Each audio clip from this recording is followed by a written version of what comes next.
ဒီနေ့ကတော့ကျွန်တော်ဒီကမ္ဘာကျော်ကြော်ညာတွေနဲ့မြန်မာကြော်ညာတွေပြည်တွင်းကြော်ညာတွေပေါ်ချချက်လေးတို့ပြောချင်ပါတယ်ခြေအပြင်လည်းကျွန်တော်ဂျာနယ်မှာလွတ်သွားတာဒီရှိပါတယ်ဆိုတော့ဒီ channel လေးကလည်းဒီလိုမျိုး channel တစ်ခုလေးနဲ့လုပ်တာဖြစ်တဲ့အတွက်ကြောင့်မလို့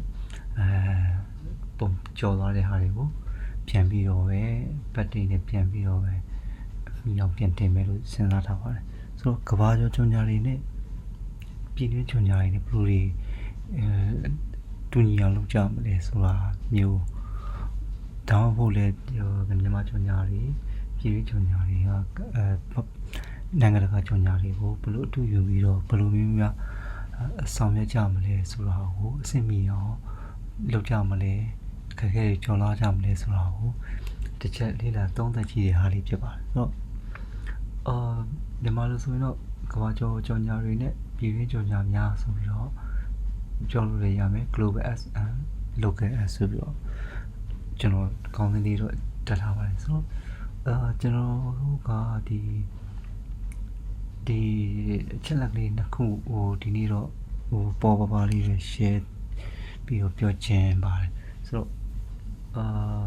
minimalist ပုံစံလေးနဲ့ကျွန်တော်တို့က minimalist ပုံစံနဲ့ conceptual ကိုအခြေခံပြီးတော့ကျွန်တော်ကဒီ consistent ဖြစ်တဲ့ဒီဟာလေးတွေကိုကြော်ညာ creative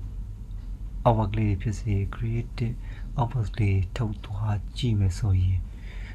တမျိုးအဖြစ်ကျွန်တော်တို့ဟာကုန်ကြစီနေမယ် creation လုပ်ရတဲ့အချိန်ကြာမှုကိုသက်သာစေမယ်local ရဲ့လက်လက်မိနိုင်တဲ့အနေအထားနဲ့coverဖြစ်မယ်လို့ကျွန်တော်တို့သုံးသပ်လို့ရမယ်ဆိုတော့ minimalist လို့ပြောတဲ့အခါမှာကျွန်တော်တို့ကတိတ်အများကြီးဒီမှာ creation အပြင်outsource တွေအများကြီးနဲ့ဒီကျွမ်းကျင်ပညာရှင်တွေ 3D ထားတော့ဒီillustration စသဖြင့်ကျွမ်းကျင်ပညာရှင်တွေအများကြီးမလိုပဲနဲ့ကျွန်တော်တို့ကပေါ်ပါနဲ့တူချုံးပြီးတော့ဖန်တီးလို့ရမယ်ဖန်တီးမှုပုံစံလေးတွေဖန်တီးမှုအောက်ကလေးတွေဖန်တီးမှု output လေးတွေကိုထုတ်ပြီးတော့ကျွန်တော်တို့ကvisual လေးတွေဖြစ်စေဒီရဲ့ campaign နဲ့ပတ်သက်တဲ့ကြော်ညာရဲ့ campaign နဲ့ပတ်သက်တဲ့ຢာတွေဖြစ်စေ campaign နဲ့ကြော်ညာနဲ့ပတ်သက်တဲ့ဒီ G60 သွားမဲ့ဒီနေရာတွေဖြစ်စေ digital ဖြစ်စေ on ground ဒီ OH စာတွေကိုဖြစ်စေလူတွေကိုချက်ချင်းသိသားစေမယ်keywords ကလေးတွေကျွန်တော်တို့ဒီ campaign ရဲ့ဟွာလေးတွေပေါ့ဒီရဲ့ title လေးတွေနဲ့ပဲထင်သာမြင်သာလေးတွေဖြစ်အောင်ပြောသွားမယ်ဆိုတော့မယ်ဆိုရင်ဒါ conceptual ကိုချိန်ခံထားတဲ့အတွက်ကြောင့်မို့လို့ creative ပြပေးသားလေးဖြစ်နေမယ်ဆိုရင်ကျွန်တော်တို့အများကြီးတက်တာတဲ့ပြီးတော့ creative ကောင်းမှုခြင်းဆိုတဲ့standard တစ်ခုမှရှိနေတဲ့ကျွန်တော်တို့ creative output တွေကိုဖန်တီးနိုင်မှာဖြစ်ပါတယ်တစ်ချက်ပေါ့နော်နောက်တစ်ချက်မှာကလည်းကျွန်တော်တို့ကျွန်တော်တို့ဒီ social media အားဖြင့်ပေါ့နော်အဓိကကတော့ social media မှာကျွန်တော်တို့အများနဲ့တွားနေမယ် always on ပုံစံလေးတွေကိုကျွန်တော်တို့က